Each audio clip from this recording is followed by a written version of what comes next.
Hello, friends. I am so delighted to be joined today by two guests.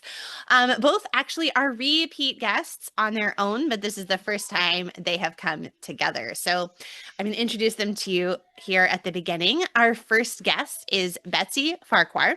She is the editor-in-chief at Redeemed Reader. And when she reads ahead for you, she uses sticky notes instead of book darts and willfully dog ears pages, even in library books. Oh, the shock.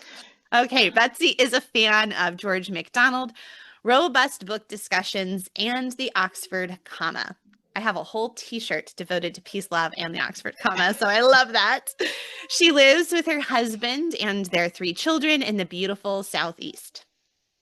Megan Saben is the Chief Creative Officer for Redeemed Reader.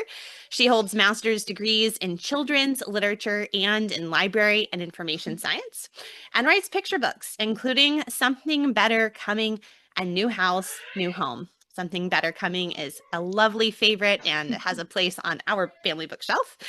Megan enjoys coffee dates with her husband, reading with her boys, and knitting everywhere. She loves sharing her discoveries of truth in story. So there is like the official bio for you both. But here at the beginning, I'm going to let you tell us a little bit about yourself, your family, your literary life, and specifically if there was a particular book or author that you remember from childhood or youth that particularly inspired you. So Betsy, let's start with you. Well, I just graduated. My youngest two of my three, they're twins, my youngest homeschool kids. So as of now, I'm no longer a homeschool mom. It's kind of weird. My boys are going to join their sister at Covenant College, which is where I went to school, and my husband, and many people that I'm related to, and Megan. When I was a kid, my favorite book, which is no surprise to anybody who's been around Redeemed Reader for very long, was The Secret Garden. And I credit that book with kind of igniting just a passion for God's creation, whether it's hiking or gardening or digging in the dirt. And so I have my own secret garden, which is very overgrown. So that's my next plan. In addition to reading books, I'm going to tackle my garden now that I'm no longer a homeschool mom. And I'm going to channel my inner Mary Lennox as I look for plants that are wick or just dead. I love that. My husband actually just finished reading that one aloud to our 13-year-old daughter. And we have this beautiful edition with Tasha Tudor illustrations. Mhm. So that's really beautiful. How about you, Megan? Your life, your family, your literary experience. Well, I live with my husband and our five boys in Virginia, and yes, I enjoy writing and knitting and all those things. I am a visual person, so I brought show and tell. Trina Shart Hyman was one of my childhood favorites because she was the first illustrator that I learned to recognize. And that was because I was a huge fan of Cricket Magazine back in the day when they were really introducing me to to some really good authors. I was a big fan of, I was a fan of Calvin and Hobbes, All of a Kind Family, the Francis books. My favorite Frances Hodgson Burnett book was A Little Princess, but I don't know what happened to my Tasha Tudor illustrated version, so I'm going to get one. I let's see, I loved dolls, and so Magic Elizabeth was one that I read over and over and over again. Lois Lenski was a favorite of mine, and I was always into fairy tales. So that was the foundation that that the Lord laid in me. Oh, so many good ones there. And that first picture book you held up with the illustrator, that St. George and the Dragon, is one of my absolute all-time favorite picture books. I love that one so much. Well, so Megan, you obviously had a background of a wide and varied reading and loving story, but how did you actually start reviewing children's books? Well, when I was first married and had just one little boy and he was still taking naps, I had a shower idea, and this word popped into my head, literarity. And a combination of literature and tea. And I thought that it would be a great name for a book review website. And I got on the phone and I called Betsy and I said, Betsy, you've got to do this with me, because she and I had gone through a children's literature class at Covenant together that was life-changing. We had gone through classes at Hollins University together, and it was just a way to continue the conversation, to think about children's books and to have a place to share the ones that we were enjoying. So that was how we got started, and I'll let Betsy share how we got into Redeemed Reader. Yes. So, Betsy, how did this sort of spilling the tea about literature turn into Redeemed Reader? Well, that was in the era of blogs, which seems so old-fashioned now. Those same babies who were taking naps. Megan's oldest just graduated from high school also, so we've come a long way. But in the beginning, Megan commented on what was then a Redeemed Reader blog that Emily Whitten and Janie Cheney had started. And I just emailed Janie Cheney out of the blue because she was going to be visiting my city for a Shakespeare festival. So I got to know Janie, and Emily and Megan kind of made contact through blog comments. And then they asked us to do some guest posts about a year after Redeemed Reader started, which is it started in 2011. We joined in 2012. And very quickly we became full contributing members. That is amazing. And actually, Janie Cheney is also a previous podcast guest. So I will make sure to put the link to her episode as well in the show notes for this one. So I know that this could go a million directions because, well, we're going to have to restrain ourselves, ladies. Okay, but just a few. What are some of your favorite children's authors or illustrators? And Betsy, let's start with you. So when I grew up, my mom read to me and my sister. So I remember always loving C.S. Lewis. We loved James Marshall and the George and Martha books, and we loved Frog and Toad and lots of those classics. But I'm just going to shove all those to the side and all on the same page. Current 21st century authors that I greatly respect would include Natalie Perkins and Daniel Nayeri and John Hendricks. They are each writing really interesting stories, but they're Christians writing in secular spaces. And I just respect the work that they're doing, their ministry. They have some amazing stories of sharing the gospel with the people in the children's lit world. I love Lauren Castillo's illustrations. She's fantastic. Kind of an old-fashioned feel, but an up-to-date setting. Frank Morrison, I love his art. Jerry Painting. We could go on and on and on.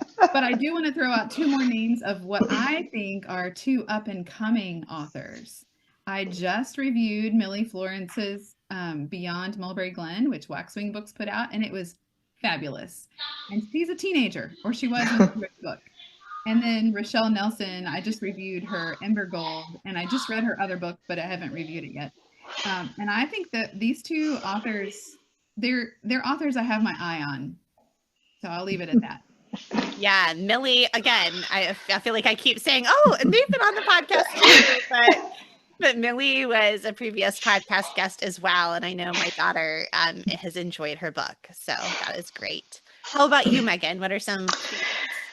Oh, so yes, besides the ones that I mentioned already from childhood, the 21st century favorites that just keep coming up every time, someone asks for recommendations, would include I'm Just No Good at Rhyming by Chris Harris. I really liked that for poetry.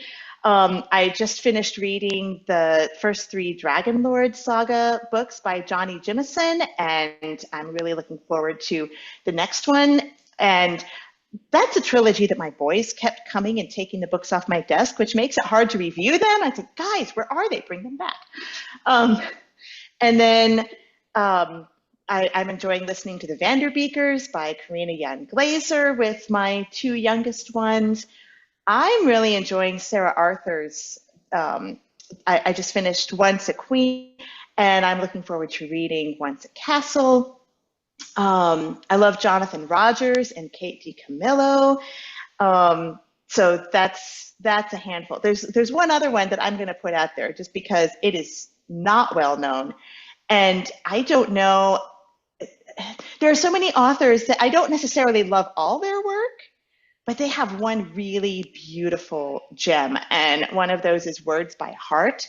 I'm not entirely sure how to pronounce her name, but this one was a rediscovery for me. And I recently reread it and really enjoyed it. So, Okay, well, you said several there that I'm not familiar with, including words by heart. Is that what you said? yes, Right. So yes. I'm like frantically writing down a few titles. I'm like, ooh, I don't want to forget these. Add them to my library holds when we're done. Well, you mentioned, you have these books for review and your boys are coming and taking them off your desk. And I can imagine parents thinking, oh, my children, I can't seem to get them to read the good stories and it's so hard. Or maybe they're reading things and I'm not sure if they're thinking about them well. So, Megan, what would you say about encouraging parents how they can equip their children to read with delight and discernment, kind of both of those things, and not so much worrying about whether or not they're reading at grade level? So when my oldest was learning to read, or at an age where I thought he should be learning to read, he was balking at the Bob books and hats and the books that I thought he needed to use in order to become an independent reader. But he wasn't interested in those. He wasn't interested in the phonics program I was using, and I wasn't sure how I could turn his interest. It turns out he could read before he would let on, but it wasn't until he discovered Calvin and Hobbes that he started showing he could read.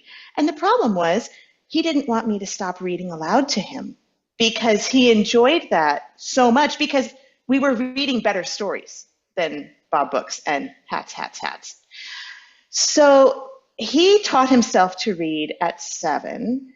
And when he was totally absorbed in books at bedtime, and his younger brother saw him, his younger brother learned at 6. And then the next brother picked it up. And I thought, great, they're enjoying books. Well, number 4, Philip was having trouble learning to read too. He's just a more hands-on kind of guy. And he was struggling more with the process. So I thought, okay, we're going to go back to phonics and I'm going to work with him on this. Well, it really wasn't going anywhere. And I finally realized, okay, the point of learning to read is not to check off this reader and that reader. It's to enjoy the book. And so we just went back to the Elephant and Piggy books and to Cat in the Hat. And next thing I know, one Sunday afternoon, he came down and said, I'm on page 27 of Freddie the Pig. Because it was a book that delighted him. And so it was worth the effort. Delight is a huge motivator. It works for me. And so another way that we have engaged in delight and discernment as a family is using a motif journal. So I make lists. Sorry, I'm hearing the boys in the background. I'll have to talk to them again. I enjoy making lists of recurring motifs in literature, and the boys enjoy saying, "Hey, I found another one," and making connections between all these books that have short heroes, or books about, that are school stories, or books where the character is wearing red shoes. Do you know which book covers more categories than any other? War and Peace? Calvin and Hobbes Oh, has more common motifs with any other book than anything else. So when a lot of your literary delight is found in something that the whole family can enjoy and talk about and make connections with, then you're going to motivate children to enjoy what they're reading. I love that so much, because It is, like, joking aside, there's that thing where it's like the list of common themes in literature, and they're like, oh, look, War and Peace hits all of them. And you're like, wow, I don't know how many adults want to read War and Peace, frankly, you know. I read that in the middle of the night when I was pregnant with my first son. I was sick all the time. I was like, I guess this is when I read War and Peace. So it's very much associated with nausea in my mind. But like, you know, the big picture is a lot of times people do think, oh, wow, we can only have these great literary deep discussions and teach discernment with our reading if we're reading something very impressive and long and gloomy. But that you bring up Calvin and Hobbes, you know, something that is delightful and enjoyable and accessible and yet has so much depth as well. Yes. Yeah. How about you, Betsy? What has been your experience with discernment and delight in reading? Well, so a lot of the same sort of thing. My three kids are only, I have three kids within 18 months of each other, and they all learned to read differently. And then being in the classroom for several years, no reader is the same. Everybody reads at their own pace and their own style and their own genre. And it doesn't mean we don't want to expose kids to sort of the cultural greats, but it does mean that there's not an exact path that each person's going to follow. So maybe one kid's reading picture books longer than another kid, and another kid dove into chapter books at age 4. And I mean, it's all going to wash out in the end, right? Yeah. But I think the biggest thing I would add to Megan's is that the parents really set the stage, both by reading to their kids and reading on their own. And if we are reading with delight and we're talking about what we read, maybe my husband and I are talking about a book we both have been reading, that's going to set a really good example for kids that this is normal, right? It's normal to engage with a book, and it doesn't matter if the book is Frog and Toad or War and Peace. We can engage with it at some level. And just by kind of making that the norm, that it's okay to critique a book, it's okay to talk about what we like, what we don't like, and that's fun. The talking about it is fun. The reading is fun. It makes it normal. And that's huge. That's a lot different from saying you have to pass a comprehension test on a book. Right. And these are things that we address in our book. So Betsy has a whole chapter on discernment and delight. There's a chapter in there on the emerging reader. I mean, what is it going to take to make it worth a child's effort that we kind of take for granted that we have learned how to read? And it's easy to forget the struggle. But to encourage an emerging reader to put in that effort and that work, there's got to be a whole lot more rewards than just moving on to the next reader. Yeah, that's a really good point. So guys, you know, many parents have legitimate concerns about the content of what their children are reading. So whether really it's an older book or a new release, we're having to be wise and discerning and careful, and they will have different blind spots and different problems, but sometimes can be equally problematic, whether we're reading something that is old or that is new. And so we still have to really use a lot of wisdom with cultural engagement. And we can't find like the perfect book list that will like protect our children from all problems, right? So how do we deal with the real cultural concerns in the books that our kids are reading? And Betsy, I'll let you get us started with this one. I always get tasked with this question. All these messy books at Redeemed Reader. But I love that you pointed out that old books have issues just as much as new books. We like to remind people that the Bible is a messy book. I just finished Judges in my reading, and I'm always like, Lord, why is this story of this poor concubine in the Bible? Like, what? So I just think that's helpful to remember that when we read about an issue in a book, our first standard is Scripture. And how does the Bible handle that same content? And there's a lot of ways we could take that question, but of course the Bible doesn't glorify sin. It presents sin. It shows us what that looks like and what the consequences are, but it doesn't ignore it. So we need to not be surprised when a book introduces something that's, I mean, we live in a fallen world. We're sinners. The authors are sinners. The characters in the book are sinners. So what I like to ask, and what we when we're reviewing a book, we ask, why is something in this book in the first place? Is the author trying to glorify something that shouldn't be glorified? Is an author asking really insightful questions about the human condition that are worth talking about? And a lot of times especially in that second instance, it might simply be a maturity question, even more than is this okay? So I like to use To Kill a Mockingbird because a lot of people are familiar with that story. There's some pretty hard stuff in that book, but I think most people would say it's a book worth reading. I'm just not going to have my 7-year-old read it. But my 14-year-old needs to be ready to grapple with some of those ideas. And so you're going to consider your child's age and maturity level. What is their conscience ready for? And you're going to look at the book itself. Why is the content in the book? That will take you a lot of directions. We'll try not to refer to our book in every single thing, but we do actually cover this quite a bit in the book. We have a chapter on environmentalism, a chapter on activism, a chapter on historical racism. Like, Pa and Ma Ingalls use some pretty disparaging terms about other people groups. Like, that's not okay, even though we can love the book. So we cover this on a lot of different angles. But I mean, you want to have your eyes wide open. You want to not read any book without your discerning brain on, right? No book other than scripture is inspired. So every book is prone to error. And with that mentality, we can go forth in faith, right? We're taking our thoughts captive. We're looking back to scripture. We're talking with our kids. It's a guarantee that our kids are going to read things we wish they wouldn't have been exposed to, because we live in a fallen world. So whether it's in a public bathroom and they see something on the wall, or a book from the library, they're going to come into contact with stuff that we wish they wouldn't. And so, we as parents and teachers need to come alongside them and engage and look to scripture. What does the Bible have to say about this? Where is Jesus in this? What does this show about our need for Jesus?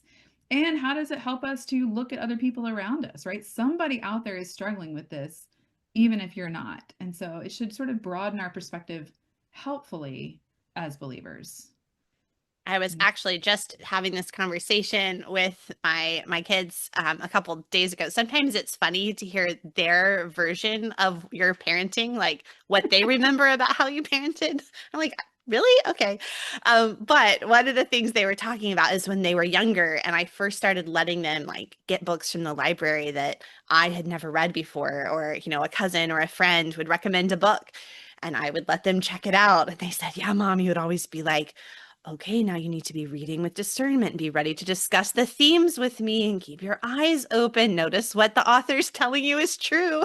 And they said, so we would always read it. We'd be a little bit intimidated, but they said, now when they like go to a bookshelf at the library, they're like, we're still thinking about that. Okay, like what are the themes of the book and what is the author saying? And I was like, well, I'm kind of okay with that. Like, don't be scared of the books. I've tried to really have a lot of freedom as my kids have gotten older. Like, I want them to learn how to do that on their own with a book. But it was funny. They said, yeah, you used to really intimidate us. I was like, I'm sorry, but not too sorry.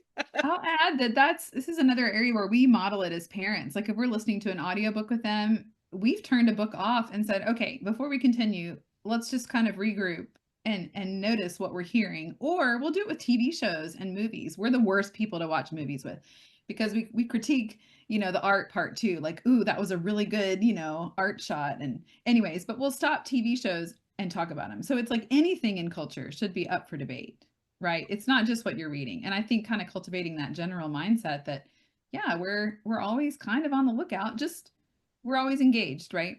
Yeah. Don't turn your brain off. Yeah. And that's where there's that balance of we're not coming in and like just waiting for the gotcha moment, because we're wanting to listen humbly to the author or to the film writer. What are they saying? We're wanting to receive a little bit of this piece of art while also being wise and careful and prudent, thoughtful about it, which is not the same as just being always ready for a gotcha moment, right? Right. We're not watchdogs. Yeah. How about you, Megan? What has sort of your family's experience been? What I wanted to add to what Betsy said so well is that, first of all, taking the other extreme and reading books that are all screen is not the solution to avoiding these conversations, because that is not an honest reflection of the world that we live in. So it's not true. And that doesn't mean that we need to go look for, gritty things, but that also means that we don't have to just look for everything that won't have any issues that we need to talk about. So a good question to think about is, does this book help you to love your neighbor according to Scripture. Because that means loving people who are different than you, people that you can relate to, and people that you can't. And if you disagree with someone or with their choices, is it biblical the way that you are, that you're responding to them as people made in the image of God, or characters inspired by, who are written by an author, but are you able to love your neighbor as someone made in the image of God? And does this book help you to do that? Okay, I'm kind of getting goosebumps because this happens like every season, totally unintentionally and not part of my like planned questions or planned themes. Like a theme and a common topic will arise like with everyone with whom I speak. And because I batch record, I notice it because I record a lot of episodes all together, behind the scenes little note there. And love of neighbor as a theme for education, for hospitality, for literature, for all these different things is like a recurring theme. So I I love love it. the way the Lord is bringing that out, because that's such a beautiful reminder. And then to your point too, like if we somehow just had this sanitized book list with all these squeaky clean books, that wouldn't actually be telling our children truth either. I think that's a really important reminder. I'm really thankful that we've read stories of dragons and darkness and grief and loss and all those things. That's been something we've read about because, my child at 8 years old faced the dragon of cancer and is still facing and fighting. And he doesn't need books that tell him life is always happy and everything's okay, because it's not. He knows that would be a lie. And so to read books of dragons that are defeated is such a beautiful reminder that the world is often dark and hard, but we have a savior, right? There's truth beyond Amen. just what we see. So yeah, I'm really passionate about that even more now than I was before. And that kind of segues to my next question, which is thinking about both truth and story in children's literature. I know we've talked about this before, but Megan, how would you kind of explain like how we want to think about both of those things when we read a book? All right, I have a visual for you, and I will explain as I go. All right, so I love drinking tea or coffee or really, really good hot chocolate. And when I'm choosing the options from my cupboard, I could choose a standard ceramic mug. This happens to be Babylon Bee, which would be a great choice. But, the mug itself is not distinctive. Or I could choose a lovely Redeemed Reader pottery mug, which makes everything taste better. Or I could choose a lovely teacup and saucer that have memories. Or Betsy has a styrofoam cup. Now, does it really matter what I drink out of? Because whatever I put in there, it's not going to be changed necessarily by the vessel that it's in, right?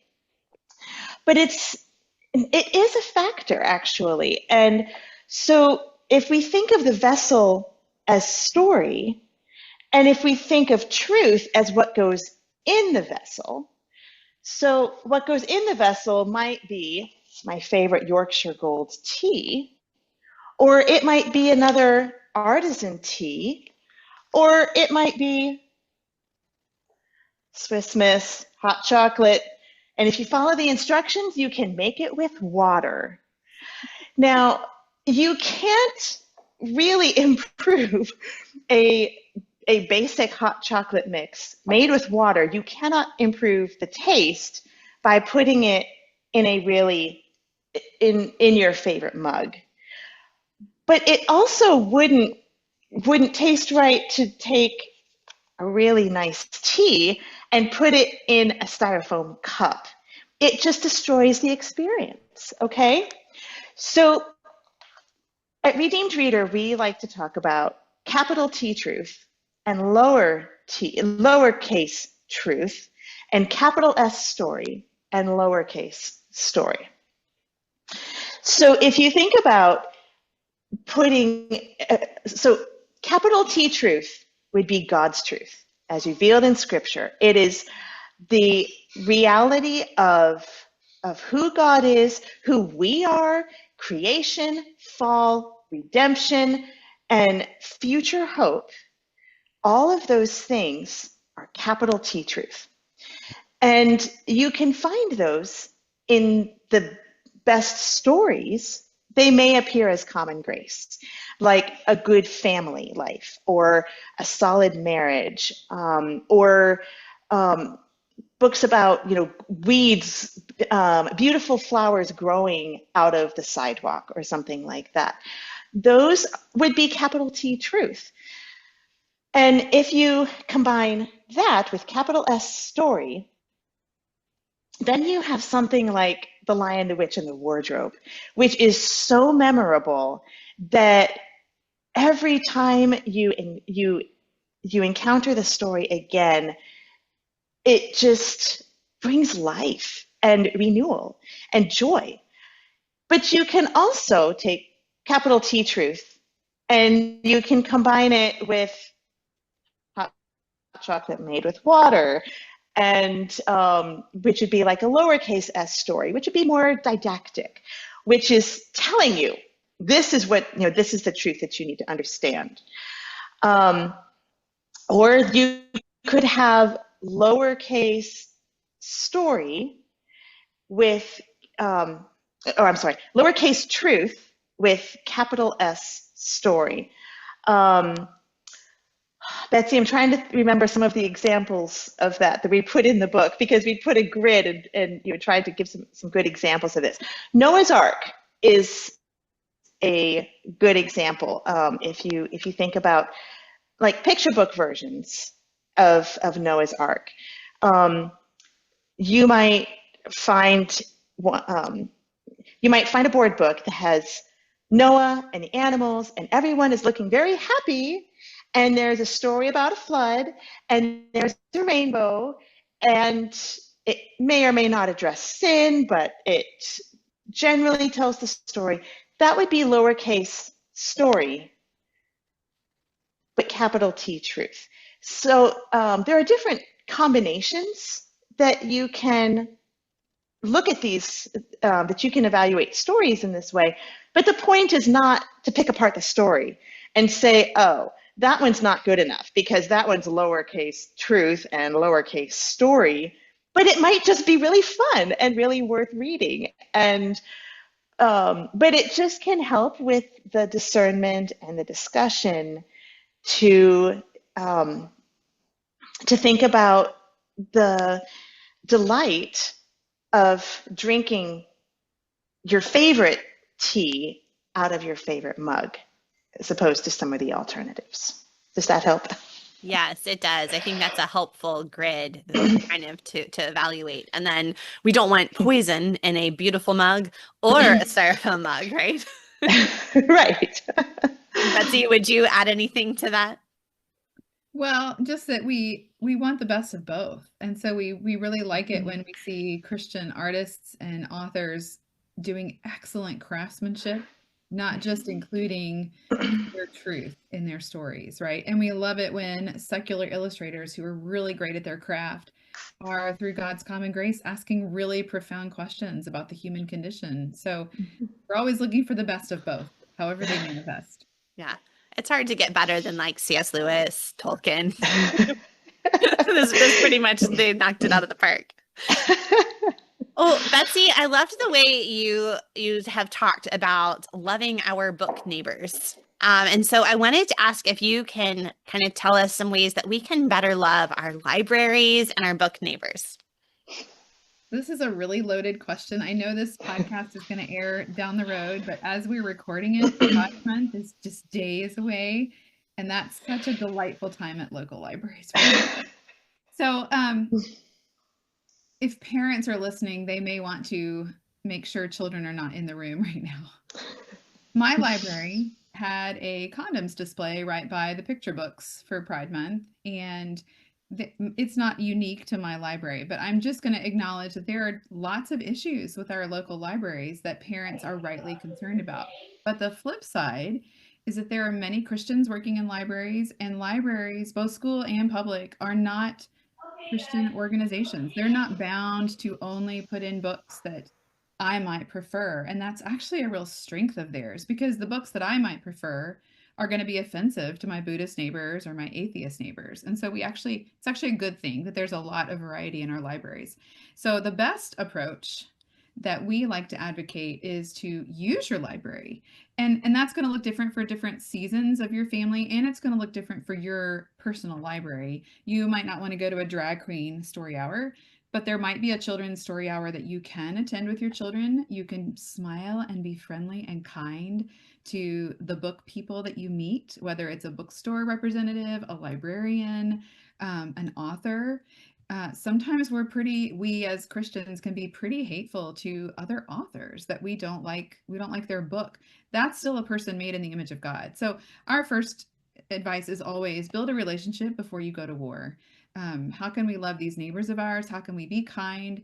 If I have a concern, it will go a lot better for me if I've already built a relationship through being kind to my librarians.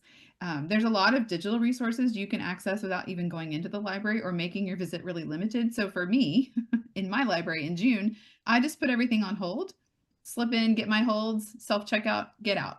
But I'm still smiling to my librarians, because the truth is the people behind the desk are not always the ones making the decisions about the displays or the programming or even the books that are on the shelves. So it's just helpful to keep in mind that there's a lot of moving parts to these conversations, and our very first priority is to love our neighbor. It is a matter of conscience. My children are all, they're legally adults at this point. So I don't have a problem with them coming to the library with me. But when they were 5, I did preview all the books that we checked out. Mom got final say so, and that's okay. There's a whole range in between those two ages, and we cannot speak into our communities very, very knowledgeably if we don't have a knowledge of our community. So we're big advocates of, serving on your Friends of the Library board, doing the summer reading program at your library, whatever you can do that doesn't violate your conscience, but whatever you can do to engage is going to help down the road, would be my advice. I love that. That's really great advice that I think all of us, no matter what stage we're in with our kids, can apply. And then just on a practical level too, I would say, I know at least in my library system, and I would think probably most public library systems, there's ways to request books. Mm-hmm. So a really easy way you can support authors, even like the new Redeemed Reader book, we can request our libraries to purchase these books and bring in the good books that we want to see, the good resources that aren't available. And I think that's another way to kind of to support and be part of the library system, and also be helping bring some good quality books to the shelves. And if they order the books you request, you should thank them and then check them out, because they do go by those circulation stats. What books are getting checked out. It's important. Yes, definitely. Well, I know that both of you have advanced degrees in children's literature, which is super cool. And I don't think a lot of people realize you can even do that. But I think we all have a little bit of ourselves that are like, oh my goodness, that would be the most amazing degree ever to get. And I had forgotten that you guys were in classes together, and then you get to work together. I mean, you guys are living the dream life right now. But I'm wondering if you have any particular favorite classes or professors from your grad school experience. So Megan, I'll shoot that to you first. Well, first of all, I need to back up to our experience at Covenant College, because that was really the turning point. There was one particular day in one particular class that was life-changing for me and totally changed the trajectory, and is also the reason I ended up in Virginia married to an engineer. I mean, it was one day. So it was Mr. Pettit's, it was, but I had no idea then. So Betsy and I were both in a children's literature class taught by Mr. Pettit, who is the assistant librarian. And he had apparently recently read a book by Madeleine L'Engle, which I think it's the book that one of the ones I'm reading right now. And also he had been thinking about Francis Schaeffer, and he's the one who introduced the idea of capital T truth and lowercase and truth and story to us. And as one of the assignments for class, we were supposed to keep a reading journal, and that was the first time that I read the entire Chronicles of Narnia. I'd only read The Lion, the Witch, and the Wardrobe growing up, but finally, when I was in college, I finished the rest of the series. So it is not too late for anyone to enjoy a really good book. But I was reading the end of The Voyage of the Dawn Treader, and it just opened my eyes to see how beautifully truth and story came together. And I wept. It was beautiful. So then after that, the Lord led me to this children's literature program at Hollins. But to justify that, I had to also pursue a master's in library science so that I could use this passion for books. And yes, the first summer I came out to Hollins in Roanoke and wrote Betsy all these letters about how amazing the classes were. And then I ended up meeting my then future husband here, and now we are living happily ever after. And I get to go back and hear some of the summer speakers they have.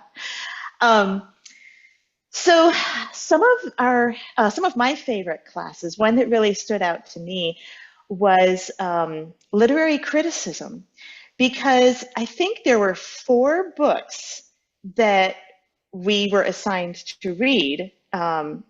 Little House on the Prairie, In the Night Kitchen, a fairy tale book, and I think there was another one, I don't remember.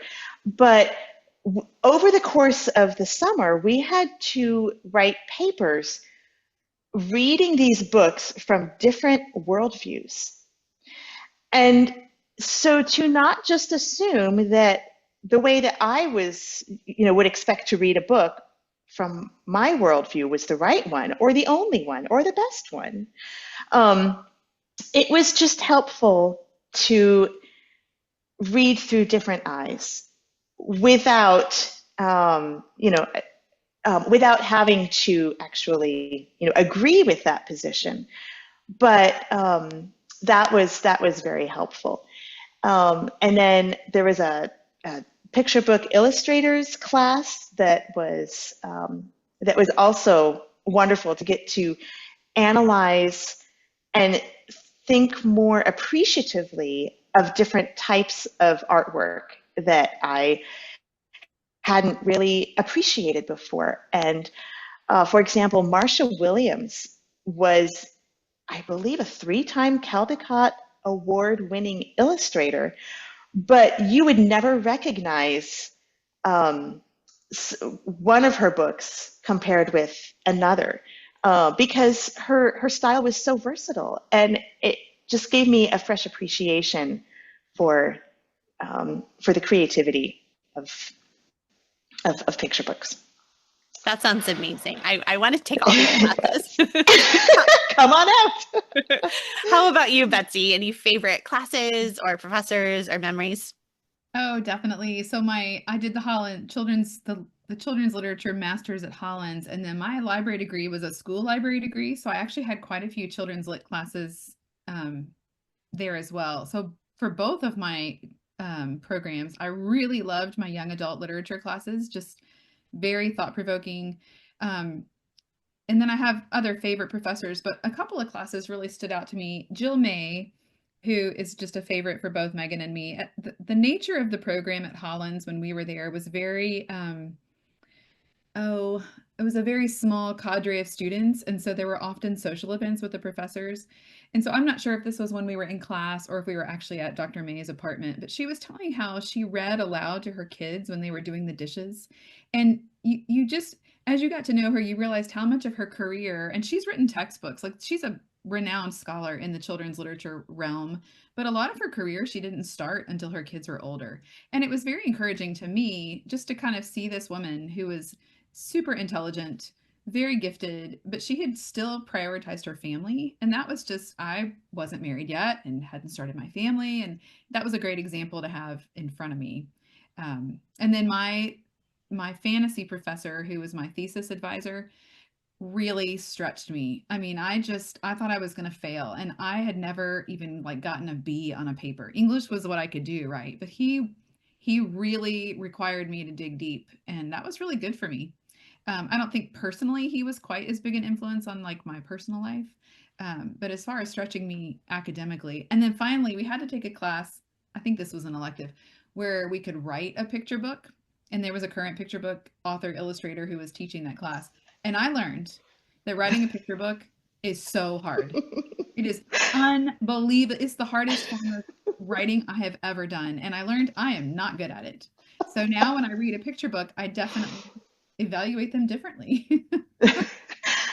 I was going to mention too that yes, the writing workshops that I took were wonderful and they were very helpful in shaping my writing. And I love writing picture books. I'm grateful that Betsy has these academic gifts, you know, to wax eloquent in different ways than I do. I mean, I would write picture books all day. But being able to write a manuscript and take it to the class and have the class evaluate it and give you honest feedback on it, it's very humbling, but it is so helpful. And I have one manuscript that I don't remember if I workshopped it 2 summers or 3. I still haven't gotten it published because I still need to keep working on it.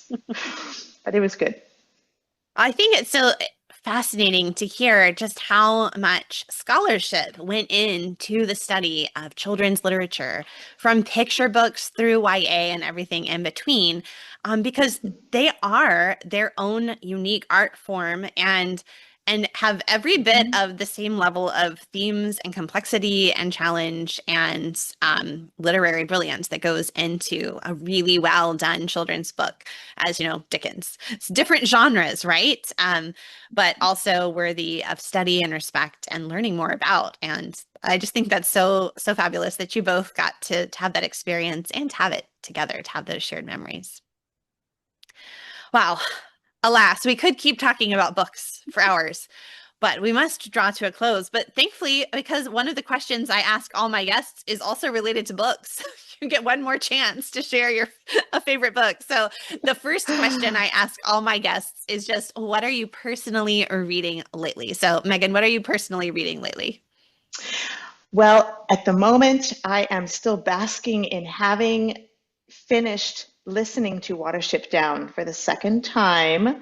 I have a book club that meets in my house, and the teens discuss one book, the siblings discuss another book, and then the moms discuss another book. So it is a wonderful load, and I just recently finished listening to Watership Down for the second time. And the first time, it gripped me in one way because I didn't know if everyone was going to come out okay. And the second time, I just got to enjoy it. And I really want to write down a whole bunch of quotes that I just loved. And it was amazing. So I haven't quite decided yet which one I'm going to pick up next. And, you know, I'm always torn between I need to write book reviews, but I don't have to review everything that I read either. So what I am currently reading is the Madeleine L'Engle book, Story as Truth, The Rock That Is Higher. And I think that this is the one that Mr. Pettit read that influenced his class. I think I'm going to pick up The Unlikely Intrusion of Adam's Klein by John Greco. That's a new one from Moody Publishers. And but otherwise, I'm still kind of deciding where I want to land. That's kind of a fun thing too. There's so many good books to choose from. Yeah. How about you, Betsy? What are you reading these days? Well, I always have lots going on. I'm enjoying Nikki Grimes' Glory in the Margins, Sunday poems on Sunday. It's my little change of pace. And I've been listening to Jackie Hill Perry read me the Bible this year, and it's been fabulous. So that's kind of a change of pace. I have a brain candy book going on right now called The Emerald Mile, which is about a crazy boat journey down the Grand Canyon. So it's natural history and geology and adventure. And I don't have to review it because it's for grown-ups and it's perfect for graduation season. But I'm also re-listening to the Hunger Games series. I'm on the third book, Mockingjay, and I just finished Sunrise on the Reaping, which just came out. And there were so many Easter eggs in there that I thought before I review it, I need to go back and refresh. So we haven't officially reviewed the Hunger Games. We did it for a summer reading discussion series when it first came out. So I'll probably review that officially. It's the goal. Okay. Oh, well, maybe by the time this comes out, that review will be up. So you guys will have to go check out the Redeemed Reader, the Redeemed Reader site and see if that review is live. All right. Final question, Betsy. What would be your best tip for turning around a homeschool day that's going all wrong? I'm sure you never had any of those. No. The first time you interviewed me, I asked my kids, and one of them said child labor. Anyways, prayer, of course. And I would say don't take yourself or your kids too seriously. If it's a pattern, then it's time for some reflection and analysis and some troubleshooting. But everybody's going to have a bad day, and you just sort of move on. And Charlotte Mason would tell us what's good for the child is good for the mother. So maybe you need to go take a walk with your kids, read a funny book like Calvin and Hobbes, or just watch a TV show. Just, take a step back. It's all going to be okay. Perfect advice. How about you, Megan? Well, some years ago, a dear godly spiritual mother told me to love your children, teach them what you can, and lean hard on Jesus. And honestly, whatever good has come from our homeschooling days has not been because I did it well. It has simply been because the Lord is gracious and faithful. And so just keeping those priorities in mind, to love your children above getting the tasks done. And teaching them what you can means it's not everything that you want to teach them, but remembering grace for you and your children, and to lean hard on Jesus, because we need his spirit so much. Well, that is a wonderful way to wrap up here at the end. Megan, where can people find you all around the internet? All right. Well, besides Redeemed Reader, I have a website, an author website, and that's megansaben.com. I'm also on Facebook and Instagram as at Megan Saben Author. So that's where you can find me. I do have another picture book coming out in a couple of years, and so hopefully there will be more to add. Yeah, that's exciting. We'll have to keep an eye out for that one for sure. Thank you. Betsy, how about you? Where can we find you? And then also tell us the title of your new book and where people can find that book. You can find me at redeemedreader.com. I'm the current voice person behind our Instagram feed, but I'm not very active outside of Redeemed Reader. I like to keep a low profile on the whole Betsy Farquhar thing. So I don't know, maybe I'll start a blog before this, we'll go way back to 2007. Our new book, Megan, correct me if I get our subtitle wrong, because it's kind of a mouthful. The first part is called The Redeemed Reader, so you can find it with that. The subtitle is, Megan, help me out. The Redeemed Reader, Cultivating a Child's Discernment and Imagination Through Truth and Story. I love it. What a fabulous title and subtitle. I know. It's going to be published by Moody Books, Moody Publishers, so they will have it on their website. It's actually already available as of this recording on Amazon, and we would like to hope that other booksellers will carry it also. So we're going to wait and see. Well, I will put a link to the book, to Redeem to Reader, to Megan's author site. You can find all of those links in the show notes for this episode over at humilityanddoxology.com. Make sure you order their new book and check out their book reviews as well on their website. And if you have another homeschool mom friend that you think would benefit from this episode and be encouraged as they encourage their children in truth and story, please take a moment to pass this episode on to them, send them to the YouTube channel, send them to Homeschool Conversations in their podcast app. That's a great way to encourage other homeschool parents and help them discover Homeschool Conversations, where we bring lots of great homeschool encouragement to your earbuds. So thank you to both of you ladies for taking the time to chat with me today. This was so much fun. Thank you, Amy. Yeah. And until next time, happy homeschooling.